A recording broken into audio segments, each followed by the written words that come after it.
დღეს რიგითი კულინარიული დღე კი არა, გამორჩეულად ტკბილი შუადღე გვაქვს. ნუცა ბაიაძე თავისი ოსტატობითა და კრეატიულობით სახელგანთქმულ კონდიტერსა და საკუთარ მასწავლებელს მასპინძლობს. დავიწყოთ დესერტების მზადება ერთი შეხედვით მარტივი კექსით. ნახეთ, როგორ გარდავქმნათ ეს სტანდარტული ნამცხვარი არაჩვეულებრივ დესერტად.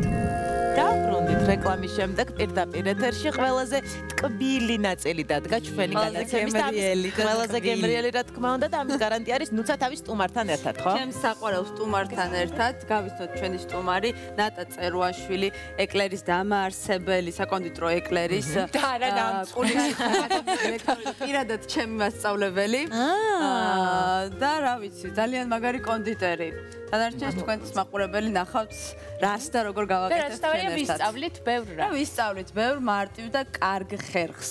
სანამ უკეთ გავიცნობთ და უფრო ახლოს ნატას, მოდი გვითხარი, დღეს რას მოგვიმზადებ? დღეს ვამზადებთ, ჩვენ ვამზადებთ შოკოლადის კექსს, შოკოლადის მარცვლებით და ჩვენ გვინდა რომ აი ჩვენს მაყურებელმა, რომელმაც იცის და ყოველთვის ვიცი სახლებში ყველა ამზადებს კექსს და მინდა ცოტა უფრო სხვანაირი ტრადიციული და ესეთი როგორ ვთქვათ, აი კლასიკური სტანდარტული კექსი შემოთავაზოთ და ნახოს მაყურებელმა როგორ შეიძლება სახლში მარტივად ფუმფულა გემრიელი კექსი გავამზადოთ. გამრავალფეროვნა.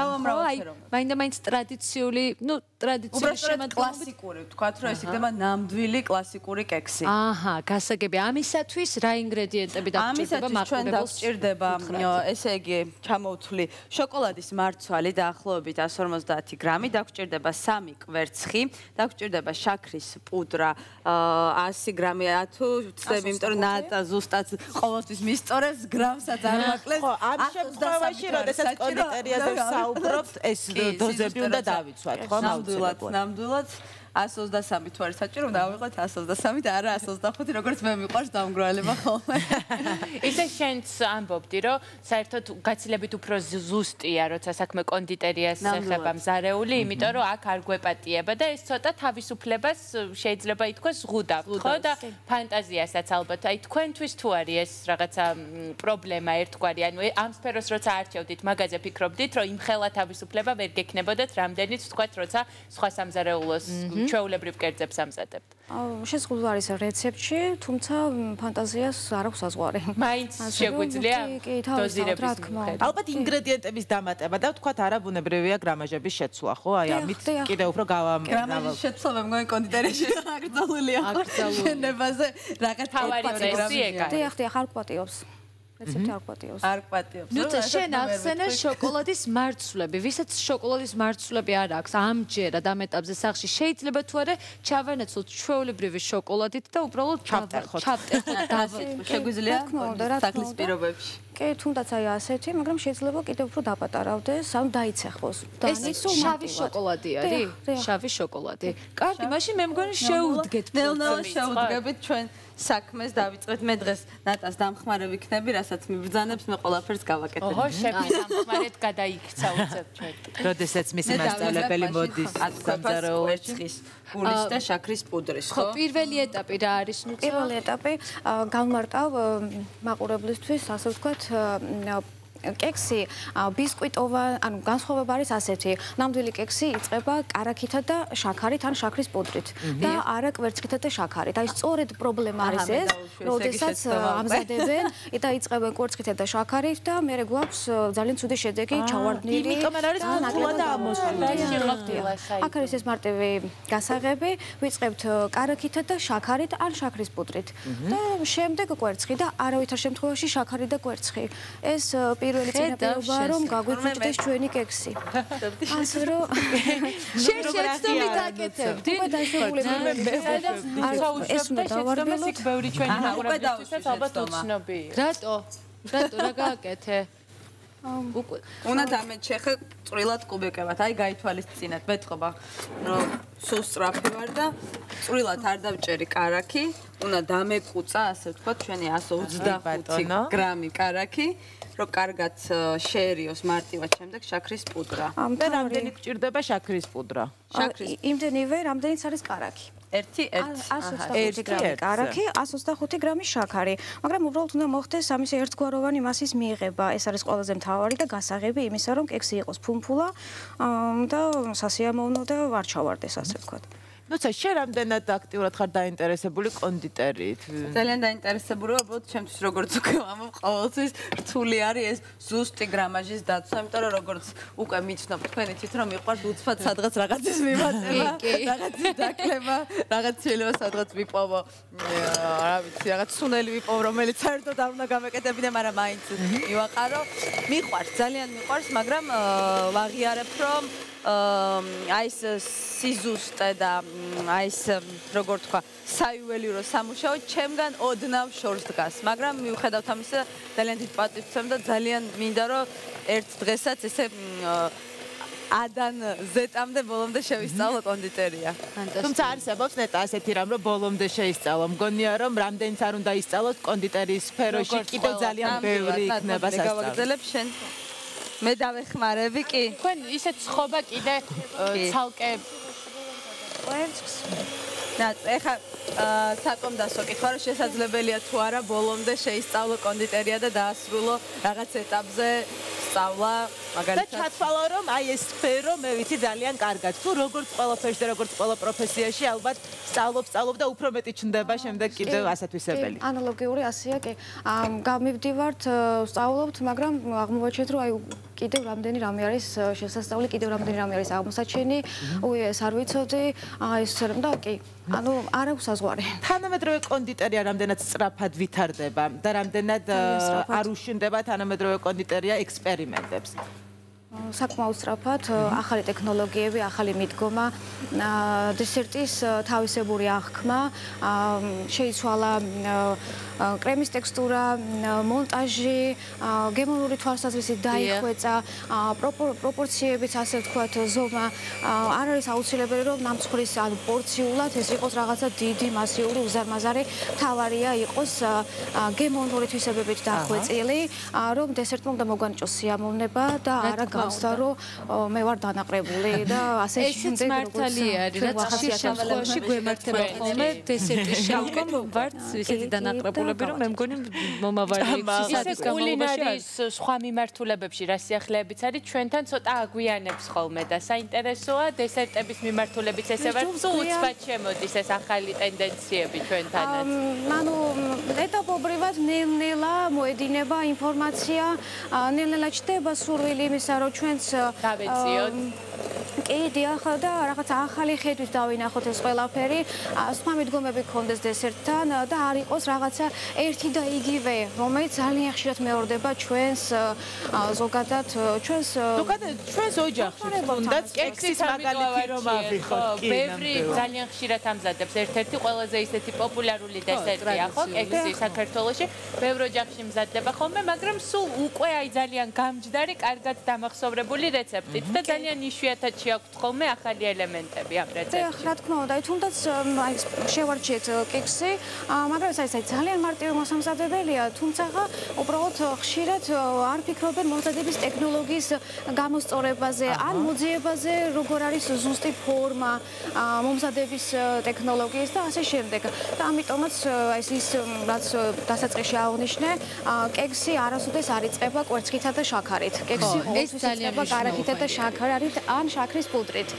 რომელიც იწყება კვერცხი და შაქარი, ეს არის ბისკვიტოვანი. ანუ ეს კლასიფიკაცია კექსოვანი და ბისკვიტოვანი. ანუ ჩვენ ვაკეთებთ ვამზადებთ ასე ვთქვათ ბისკვიტოვანს და ვეძახით კექსს და კექსოვანს. და იმიტომაც არ გამოდის როგორი გვინდა. და არის ყოველთვის რაღაცა ხურდაწყვეტის მომენტი, რომ იცი მე ვცადი, არ გამომივით, ესე იგი არ გამომდის, ესე იგი უნიჭო ვარ. არავითარ შემთხვევაში არავინ არ არის უნიჭო, უბრალოდ ტექნოლოგიის უბრალოდ არასწორად ვიწყებ. ისე საინტერესოა კექსში თუ შეგვიძლია ჩავთოთ ხილი. რატომაც არა? ხილთან ერთად გავაკეთოთ. არ არის მართებული, თუმცა შეგვიძლია გამოვიყენოთ ცუკატი, ქიშმიში, ანუ მშრალი გამომშრალი მშრალი, რა თქმა უნდა, თორე დასვოლებს და შეიძლება ეს ფულად ეხა ვითომ კექს ატმები არ მოუხდება? ძალიან მოხდება. ატმები არ მოუხდება? კი, აი ეს უკვე ატამი, ქლიავი, ცოცხალი ხილი ეს ბისკვიტოვანში. ანუ სადაც არის როდესაც საუბრობთ კლასიკურ კექსზე, ამ შემთხვევაში ჯობია იყოს შოკოლადი, ქიშმიში ან ცუკატი. და ყველაფერს თავის წესი აქვს. ისე შეიძლება იყოს ყველაზე უცხო ინგრედიენტი, რომ წარმოუდგენელი იყოს ჩვენთვის ახლა კექსში. ისე რას ფიქრობთ თქვენ? და მე ნატას მინდა ვკითხო. მე რაც ჩამოგვიდეთ ყველაფერი მომეწონა. ბისკვიტოვანში რაც შეიძლება ეგეც და არა ბისკვიტოვანში რაც შეიძლება. ნატა არსებობს ისეთი რომელიმე კონკრეტული ინგრედიენტი, რომელიც შეიძლება ეს ერთი შეხედვით ნამდვილად არ უხდებოდეს კექს, მაგრამ აი ძალიან შეხმატკბილი და აი ჰარმონიაში იყვნენ ერთად. ანუ ინგრედიენტი, რომელსაც დავამატებთ თუნდაც კექსს. თქვენ მაგალითად ყველაზე ისეთი ექსპერიმენტი კექსთან მიმართებაში რა გაგიკეთებიათ? რა ინგრედიენტი? ინგრედიენტები გააჩნია, ანუ გაწყობასაც გააჩნია. შესაძლოა მაგალითად დარიჩინი, ანუ რაღაც ისეთი აზიური აფროდიზიაკული სანელებლების ერთობლივი ნაკრები, თქვა ჯინჯერი, დარიჩინი, მიხაკი და იყოს მაგალითად მლაშე, შებულილი ნუში, თქვა შებულილი არახისი, მარილთან ერთად და მივიღოთ მოტკბო შრალი კექსი. ჯინჯერის შემთხვევაში ალბათ მან ძალიან კონკრეტულად უნდა გაზომო. ზუსტი დოზით, რომ ჯინჯერმა თქვა თავის გემოზე, სულთა თავის გემოზე არ წაიყვანოს. ან პირიქით, ვისაც ჯინჯერი უყვარს, არ დავზოგოთ. მცირედი. ისე ჯინჯერის კექსი კარგი შესაძლებლობაა, რომ თავი მოიტყუო და დაიმშვიდო, იმიტომ რომ ჯინჯერი ხო ახსუნებს და კექსი ასუქებს და ჯინჯერის კექსი დაბალანსებ. დარიჩინი ძალიან კარგია სხვადასხვა. ეხლა უკვე აი ესეთ გავაცეცრეთ ჩვენი მასა. აი ესეთ თეთრი უნდა იყოს კარაქი და შაქრის პუდრა და უკვე დავიწყებთ კვერცხის დამატებას. დიახ. კვერცხი თითო-თითო. ვერცხი რამდენი უნდა დავუმატოთ? 3 ცალი. 3 ცალი კვერცხი. ანუ ჩვენ შაქარს არ ვუშვებით, ხომ შაქარი ჩავანაცვლეთ შაქრის პუდრით. გასაგებია. შაქრის გამოყენებაც შეიძლება. კი, რა თქმა უნდა, შაქარიც, მაგრამ უბრალოდ შაქრის პუდრა ბევრად ადვილად დამყოლია და ადვილად თავსებადია ცხიმთან. გასაგებია. უმატებთ რას? კვერცხს. რამდენ ცალს? 3 ცალი კვერცხი. სილად და გულიც, ხო? კი, ყველაფრიანი. პარალელურად ნუცად ხვევთ, როგორც ხვდები, რომ კარგად შეერთდეს, ხო? მან აღარ გვესმის თქვენი ხმა. მივხვდით და ჩვენ თვითონ ვაკეთებთ. მე დავიწყებ ახლა ღვირილს, იმიტომ რომ ძალიან მინდა გავიცნოთ უფრო ახლოს ქალბატონი ნატა. და საინტერესოა ამ საქმეში, ამ სფეროში რამდენი წელია რაც მოღვაწეობ და პირველად როდის გაგიჩნდა იმის სურვილი რომ სწორედ კონდიტერიაში უნდა ყოფილიყავი.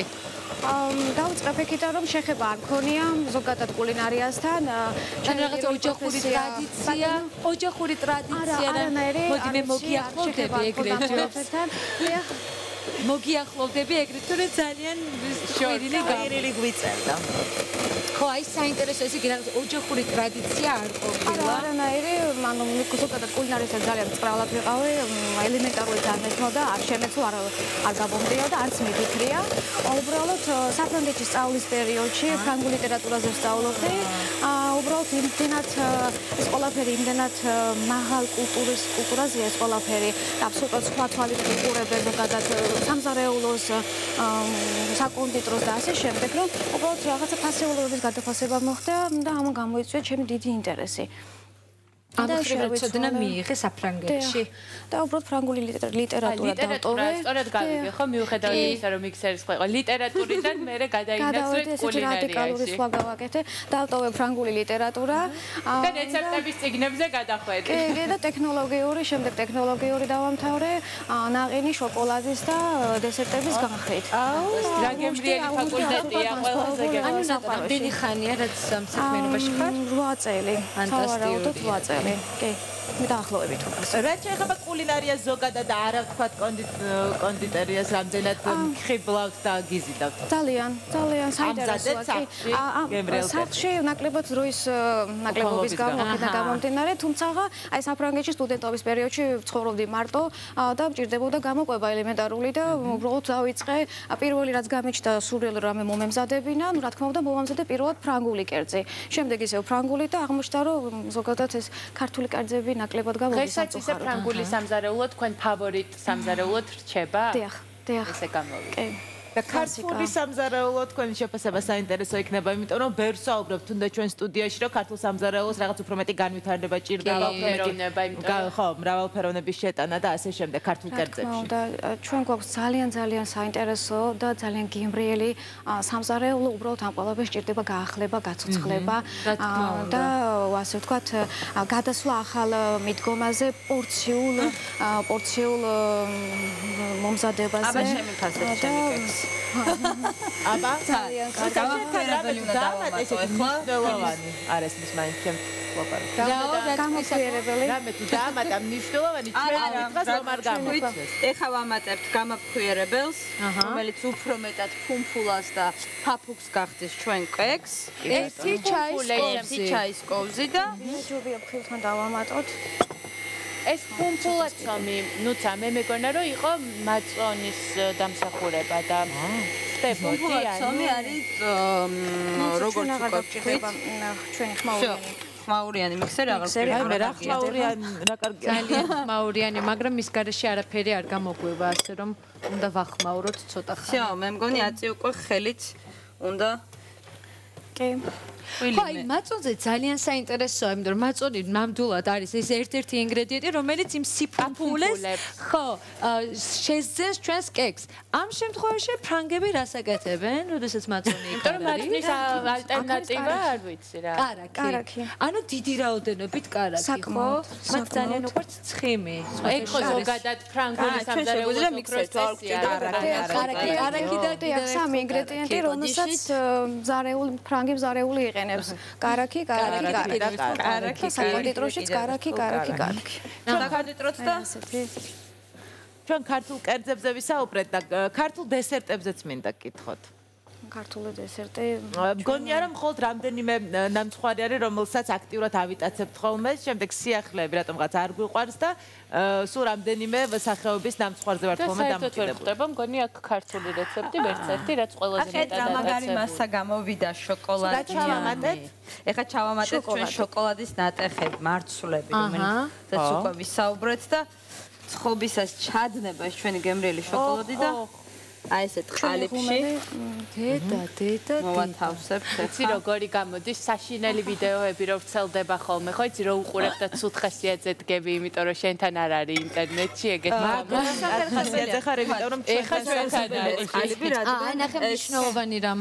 ერთჯერადის ქაღალდის კექსის ყალიბი, რომელსაც არ ჭირდება დაფქვილოა, ცხიმის წასვლა და ასე შემდეგ. და არ გარეცხვა. რა თქმა უნდა. არ ჭირდება გარეცხვა. ხო, მე მოვათავსო ჩვეულებრივად, აქ არანაირი წესი არ არის, ხო? ნუცა გამოცხობას დაახლოებით რამდენი ხანი ჭირდება და ჩვენ უკვე შედეგს მეორე ბლოკში ვნახავთ, მე მგონი, იმიტომ რომ დაახლოებით 40 წუთი გჭირდება. 45-ით. კი ბატონო. რამდენ გრადუსზე უნდა იყოს? 165 გრადუსი. ეს არის კექსის გამოსაცხობი ტემპერატურის რეჟიმი, კი. არც ქვემოთ, არც ზემოთ, 165 გრადუსი. აი ნებისმიერი კექსი. როგორ უნდა შევამოწმოთ ხოლმე? ალბათ აი რო კარგად ამოიწევა. მე ერთი ხელში გაგისყდეს, ხო? უნდა გასკდეს. უნდა გასკდეს, ხო? კექსის დამახასიათებელია თავზე გახეთქვა, სუბუქად ნაპრალების და ეს იმას ნიშნავს, რომ ჩვენი კექსი მზად არის. და ჩემს ოჯახში ხშირად გამოიყენება ასეთი ხერხი და არ ვიცი კექსის შემთხვევაში გაამართლებს თუ არა, ასანთი რომ უნდა ჩაარჭო და ნახო თუ სველია, ესე იგი ცოტა აკლია. ამით შეგვიძლია შევამოწმოთ? კი, შეგიძლიათ, თუმცა ამ ტექნოლოგიით მომზადების შემთხვევაში ამის ალბათობა არა. პირდაპირ ვიცით რომ დათქმულ დროს გამოვიღებთ და იქნება მზად. ანუ მეტი არ ჭირდება, ხო? ანუ ეს უბრალოდ ზომა ყალიბი ოდნავ დიდია. ეს ამოიწევა აქ? ამოფუმფულდება. არა, მოკლედ ორჯერ ზომაზე მოზრდილია. ფაქტობრივად ორჯერ იზრდება ჩვენი მასა უკვე ანუ არა.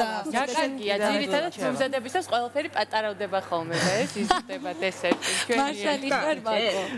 ესეც უნდა შევაბრძანოთ. მაყურებელს ვუხმობთ რომ ბუნებრივია კერძის ჩვენი კექსის მომზადების წეს ინგრედიენტებს ყველაფერს ნახავთ ჩვენს Facebook გვერდზე შუადღე GDS, ასე რომ თუ რაიმე დეტალი გამოგრჩათ, შევბრძანდით და რა თქმა უნდა წაიკითხავთ ამ მომწურავ ინფორმაციას. სულ ცოტა ხნით უნდა შევისვეროთ, იმიტომ რომ ჩვენი კექსი უკვე ღუმელშია. რას ვაკეთებთ რეკლამის შემდეგ? პროფიტროლებს ნაყინის შიგთავსით. ანუ შუალა კრემ. ფანტასტიკური. შუა დღეში გვექნება მაშინ რეკლამის შემდეგ ეგრე. ყველაზე ტკბილი გადაცემა დაბრუნდება რეკლამის შემდეგ.